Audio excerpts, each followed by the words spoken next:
Ayan, after work, bibili ako ng tinapay kasi 60% off na to. Kaya tignan nyo, ubos na.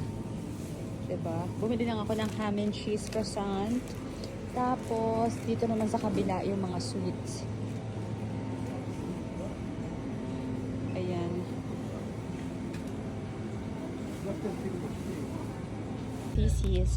Bumili ako ng dalawang Kinko Yusto croissant or ham and cheese croissant. 1.90 euros siya. Yan yung original niyang presyo. Tapos bumili ako nitong pizza snack salami. Dalawa ay 2.98 euros.